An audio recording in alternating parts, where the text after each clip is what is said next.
বয়সে শান্তিতে দিন কাটানোর কথা ছিল ৮৫ বছর বয়সী আসিয়ার, কিন্তু কয়েক বিঘা জমি নিয়ে বিরোধ কেড়ে নিল তার জীবন। লালমনিরহাটের আদিতমারি দুর্গাপুর ইউনিয়নে আজ সকাল 10:30টায় যা ঘটল তার জন্য হয়তো কেউ প্রস্তুত ছিল না। জমি নিয়ে বিরোধের জেরে সংঘর্ষে নিহত হয়েছেন ৮৫ বছর বয়সী বৃদ্ধা আসিয়া।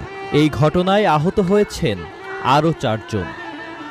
শনিবার সকাল 10:30টার দিকে উপজেলার দুর্গাপুর ইউনিয়নের উত্তর গোবদা এলাকায় জমিতে ধান রোপণ করতে গিয়ে উভয় পক্ষের মধ্যে কথা কাটাকাটির এক পর্যায়ে তা সংঘর্ষে রূপ নেয়। নিহত আসিয়া বেগম ওই গ্রামের মৃত আফার উদ্দিনের স্ত্রী।